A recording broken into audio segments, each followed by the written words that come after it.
Selamat berjumpa kembali dalam layanan audio Sahabat Seperjalanan. Hari ini adalah hari Kamis 9 Januari 2024. Tema renungan saat teduh kita dengan judul Menjadi Sama Seperti Kristus. Firman Tuhan terambil dalam Ibrani 13 ayat 8 sampai dengan ke-9. Yesus Kristus tetap sama baik kemarin maupun hari ini dan sampai selama-lamanya. Janganlah kamu disesatkan oleh berbagai-bagai pengajaran asing. Sebab yang baik ialah bahwa hati kamu diperkuat dengan kasih karunia dan bukan dengan pelbagai makanan yang tidak memberi faedah kepada mereka yang menuruti aturan-aturan makanan macam ini. Mari kita berdoa. Bapa yang di dalam sorga, biarlah kami menjadi sama seperti Kristus di dalam mengikuti aturan-aturan, komitmen dan sikap integritas dalam hidup. Dalam nama Tuhan Yesus kami berdoa, amin. Shalom sahabat seperjalanan yang dikasihi Tuhan, menjadi sama dengan Kristus. Kalau kita berbicara tentang menjadi sama dengan Kristus, ayat ke-8 berkata bahwa Yesus itu tetap sama baik kemarin maupun hari ini dan sampai selama-lamanya. Apa yang sama di dalam diri Kristus baik hari ini, kemarin maupun selama-lamanya? Dia sama, kasihnya sama, cintanya sama, perhatiannya sama, penebusan dan keselamatannya sama. Kekuasaan, kemahahebatannya, pribadinya sebagai Allah sama, tidak ada yang berubah di dalam dirinya. Artinya Kristus sama di dalam segala perkara-perkara yang baik yang ada di dalam dirinya. Kalau kita boleh berkata di dalam bahasa-bahasa yang kita telusuri di saat sekarang adalah Kristus pribadi yang berintegritas, Kristus pribadi yang bisa dipercaya, Kristus pribadi yang berjanji antara ucapan dan perbuatannya itu sama. Itu sama di dalam diri Kristus. Dan sewaktu kita dipanggil supaya kita menjadi sama dengan Kristus adalah mengikuti kepribadian Kristus, karakter Kristus, kekudusan Kristus, kebenaran Kristus, dan segala sesuatunya. Kehidupan yang mau memberkati orang lain seperti Kristus. Hati yang berbelas kasihan kepada orang yang lebih lemah seperti Kristus. Tetapi pada ayat yang ke-9 dibandingkan dengan janganlah kamu disesatkan oleh pelbagai-bagai ajaran asing, sebab yang baik ialah bahwa hati kamu diperkuat dengan kasih karunia. Pada bagian ini berbicara tentang makanan. Kita tahu dengan jelas ada aturan-aturan di zaman-zaman kehidupan Tuhan Yesus dan kehidupan orang-orang di dalam perjanjian baru.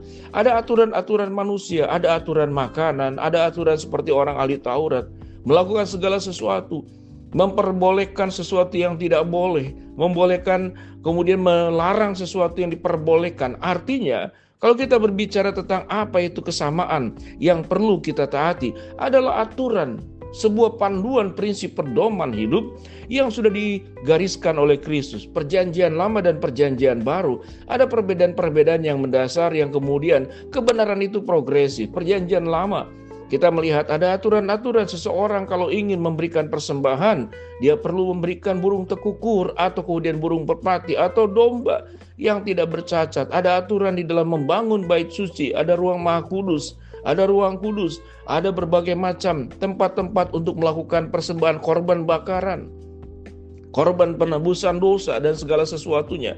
Dan itu disempurnakan. Apakah kemudian kalimat yang kita boleh ungkapkan adalah apakah kemudian Kristus itu berubah? Apakah Allah itu berubah? Allah tidak berubah, tapi Allah progresif. Keprogresif yang dilakukan oleh Allah adalah progresif yang semakin baik dan semakin baik.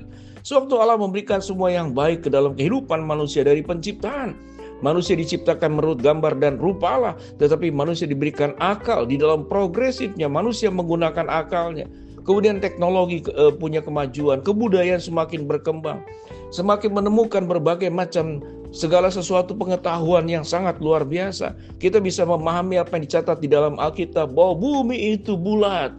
Dan kemudian ditemukan di dalam kemajuan astronomi, manusia memahami bahwa bumi itu bulat. Jadi sewaktu ada perubahan, itu bukan berarti Tuhan berubah-ubah, tapi Tuhan adalah Tuhan yang progresif. Progresif memberikan semua yang baik sesuai dengan kemampuan manusia untuk menerimanya. Kita tahu dengan jelas firman Tuhan di dalam zaman perjanjian lama termasuk perjanjian baru sebelum Alkitab itu lengkap. Itu disampaikan lewat rasul, disampaikan lewat nabi, disampaikan lewat penglihatan, disampaikan lewat mimpi, disampaikan lewat bahasa roh dalam Kisah Rasul pasal kedua. Bagaimana Injil dikabarkan tatkala para rasul, murid-murid tidak bisa berbicara dengan bahasa-bahasa yang orang lain punya. Tapi karena firman itu diberitakan, lalu mereka bisa berbahasa roh, menguasai bahasa yang tidak dikuasai sebelumnya. Dan disampaikanlah kebenaran firman Allah itu. Jadi Kristus itu tetap sama sekarang, dulu, dan yang akan datang, dan sampai selama-lamanya. Kita pun tetap sama. Lalu apa yang berubah? Kita berubah menjadi semakin baik. Kita berubah menjadi semakin benar. Kita mengalami perubahan yang namanya perubahan progresif kepada kekudusan dan kebenaran. Bukan berubah menjadi semakin buruk. Bukan berubah kemudian kita meninggalkan Tuhan, berubah lalu kita menjadi sama dengan dunia. Sewaktu kita menyerahkan diri kepada Kristus dan sebagai orang-orang pilihan yang sudah ditebus, yang sudah diberikan kehidupan kekal, yang sudah dijanji akan kekuatan penyertaan Allah menyertai, maka kita tidak boleh berubah untuk hal buruk. Tetapi kita akan mengalami yang namanya progresif. Itu progresif bukan sesuatu yang berubah, tetapi menjadi semakin baik, semakin benar.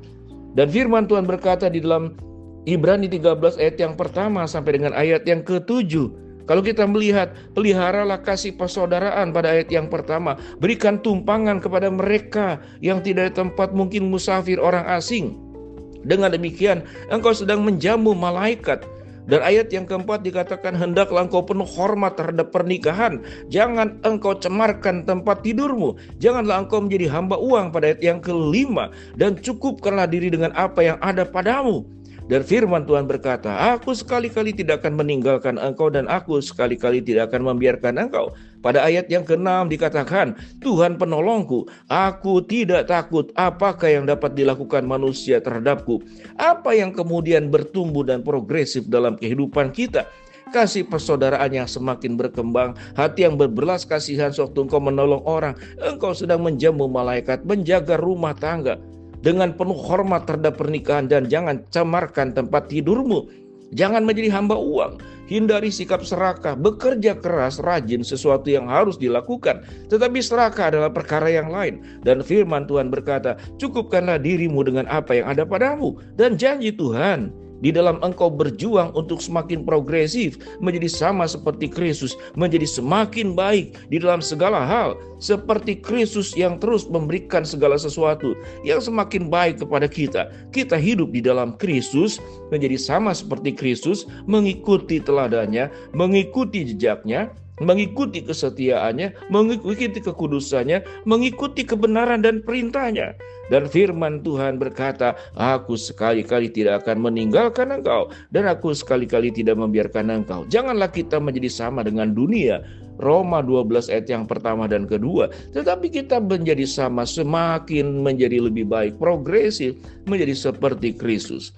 Asal kita hidup dalam kebenaran dan menjadi sama seperti Kristus, progresif seperti Kristus, di dalam mengasihi, mencintai. Dulu Injil diberitakan hanya kepada orang Yahudi, tapi kemudian kepada orang yang non-Yahudi, lalu disebarkan ke seluruh muka bumi. Itu adalah kebenaran yang progresif, kebaikan yang progresif, kasih yang progresif, yang semakin hari semakin baik. Marilah kita menjadi orang yang bukan semakin hari semakin buruk, tetapi semakin baik di dalam melakukan segala sesuatu seperti yang disampaikan pada ayat yang pertama. Kalau kita baca terus sampai kepada ayat yang ke-25 dalam Ibrani pasal 13. Mari kita berdoa. Bapa dalam surga, terima kasih buat kebenaran firman Allah yang mengajarkan kami hidup menjadi sama seperti Kristus. Mau berdoa buat sahabat seperjalanan yang sakit, Tuhan jamah sembuhkan. Sahabat seperjalanan yang sedang menghadapi masalah, Tuhan bukakan jalan. Sahabat seperjalanan yang sedang berdoa mengharapkan sesuatu, Tuhan kabulkan dalam waktu, rencana, dan kehendak-Mu yang terbaik. Di dalam nama Tuhan Yesus kami berdoa. Amin. Shalom. Tuhan memberkati kita semua.